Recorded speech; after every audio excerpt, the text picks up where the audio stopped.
Welcome to The Explainer. Okay, today we are completely stripping away the hype and uncovering the absolute reality behind four massive 2026 World Cup group stage matchups.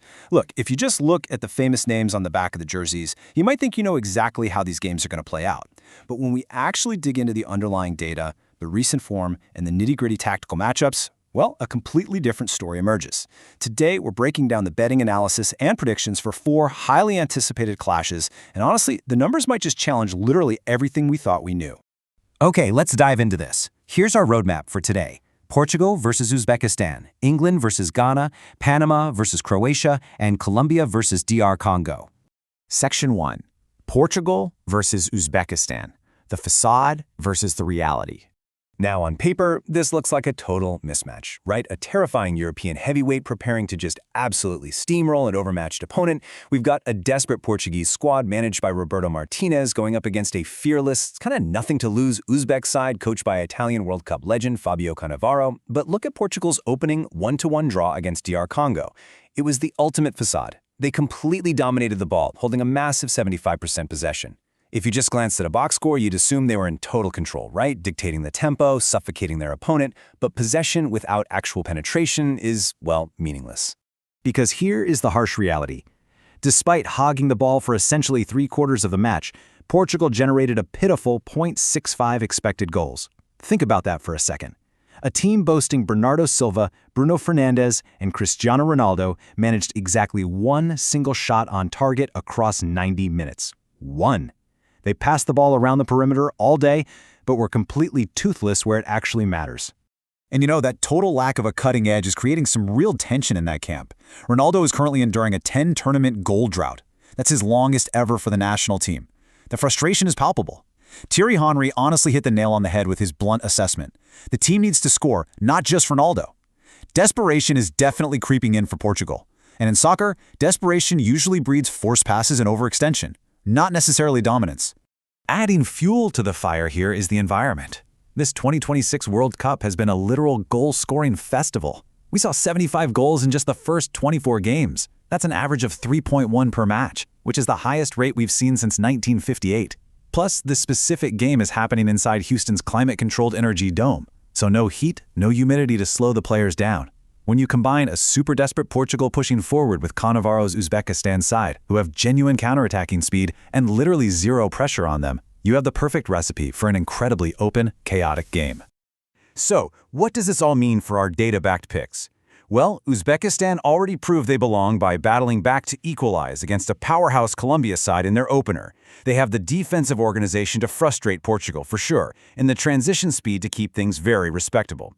We are absolutely taking the Uzbekistan plus 2.5 handicap here, and because of those crazy tournament-wide goal trends, the perfect indoor conditions, and Uzbekistan needing a result to stay alive, we're locking in over 3 total goals. Moving right along, matchup number 2, England versus Ghana. Form meets depletion. Now, what's absolutely fascinating about this number, 20, is what it represents. These two teams are trending in violently opposite directions right now. 20 is the staggering amount of shots a highly tuned Thomas Tuchel-led England took strictly inside the penalty area during their opening win against Croatia. 20 shots inside the box against a team that reached the semifinals in the last 2 World Cups. It's actually a reported single-match World Cup record. This is clearly not the cautious safety-first England we've seen in the past. Tuchel has them suffocating opponents with just incredible attacking volume.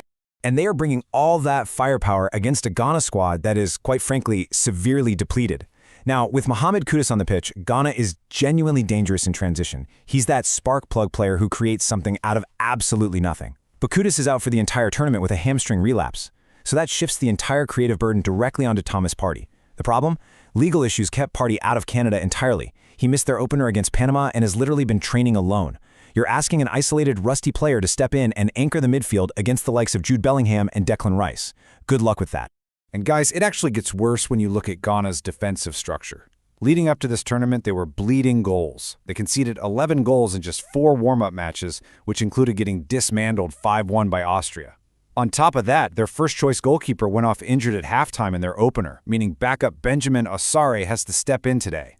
Now just imagine facing an England attack featuring Bellingham, Saka, and Harry Kane, who, by the way, just scored back-to-back hat tricks in perfect 73-degree open-air weather at Gillette Stadium. It's a daunting task. The talent cap and honestly the form gap here is just way too massive to ignore. Tuchel explicitly said he wants to play football that people in pubs will like, which essentially means England is not going to take their foot off the gas when they go ahead. A win today clinches their knockout spot, so expect maximum intensity from the first whistle. We're comfortably taking the England minus 1.5 handicap. And given Ghana's really fragile defense and England's relentless attacking volume, over 3 total goals is our second play here. All right, matchup number 3. Panama versus Croatia. Desperation in Toronto. This one right here, this is pure elimination football. Neither team has a single point on the board, and they've literally never played each other before at any level. No tape, no history, just pure, chaotic survival on the line. And this brilliantly illustrates what makes it so fascinating from a betting perspective. Neither defense can be trusted even a little bit right now. Croatia hasn't kept a clean sheet in 7 consecutive matches, just leaking goals left and right to teams ranked way below them. Panama is in the exact same boat, riding an 8-match streak without a shutout. When 2 highly vulnerable defenses meet in a must-win scenario, an open, high-scoring affair is incredibly probable. When you break down the tactics, well, the midfield battle is going to dictate the whole shebang. Panama is desperately missing Adalberto Carrasquilla, the reigning CONCACAF Player of the Year, who is highly doubtful with a groin injury. Without his rhythm and creativity, Panama really struggles to break lines. Meanwhile, Croatia is expected to completely abandon their back 3 and shift to a dominant 4-3-3 formation, deploying a world-class midfield trio of Luka Modric, Mateo Kovacic, and Mario Pasalic. That tactical shift is going to allow Croatia to just completely monopolize the center of the park. Look, Croatia's superior attacking depth, featuring clinical finishers like Andrej Kramaric and Petr Musa, gives them a massive edge over a Panama defense that just surrendered 6 goals to Brazil back in late May. So we're taking Croatia -1 on the handicap. However, we can't ignore that Panama still managed to generate 0.9 expected goals against Ghana and missed several clear-cut chances. Desperation is going to force them forward in those ideal weather conditions at BMO Field against a very leaky Croatian backline. Because of that, both teams to score is a resounding yes. And that brings us to our final matchup today, Colombia versus DR Congo, the goal-scoring imperative. Now, a lot of people see Colombia as this heavy favorite in this clash, a lethal attack versus a seemingly outmatched defense. But look really closely at this number, 18. Colombia shockingly conceded 18 goals across their 18 CONMEBOL qualifying matches. That is the absolute worst defensive record among South America's top 6 finishers. They are the definition of a team that will bend and break, relying pretty much entirely on their superior attacking talent to just bail them out of trouble. They are absolutely not a steel curtain. And you know, that spells serious trouble. Because DR Congo, they are remarkably consistent in front of goal. They failed to score in just 2 of their last 19 matches. People constantly write them off as underdogs, but against Portugal, they actually generated more expected goals than the European giants. Yoane Wissa's historic, incredibly powerful header to equalize against Portugal proves that when opponents leave gaps at the back, the Leopards have the speed and the clinical finishing capability to make them pay. Of course, going the other way, Colombia possesses absolutely terrifying firepower. Luis Diaz is arguably the most in-form wide attacker in the entire tournament right now, coming off a monster season at Bayern Munich with 15 goals and 14 assists in just 32 appearances. With a win tonight, officially clinching their spot in the knockout rounds, James Rodriguez, Diaz, and the rest of Colombia have every single incentive to attack relentlessly. They are not a team that just sits back on a lead. So, put it all together. You've got a DR Congo side that literally has to push forward to avoid elimination, naturally leaving space behind them. And they are up against a Colombian team that creates endless chances but simply cannot keep the back door shut. 4 of Colombia's last 5 matches have cleared 3 combined goals. The tactical incentives here, plus the recent scoring patterns for both teams, make this a total no-brainer. We are happily locking in both teams to score, yes, and total goals over 2.5. We are guaranteed fireworks in this one. So I'm going to leave you with this to chew on. We've just peeled back the curtain to look way beyond the famous names and the casual assumptions. Between Uzbekistan's crazy resilience, Ghana's alarming defensive collapse, Panama's chaotic desperation, and DR Congo's shocking scoring consistency, which massive underdog's underlying data surprised you the absolute most today?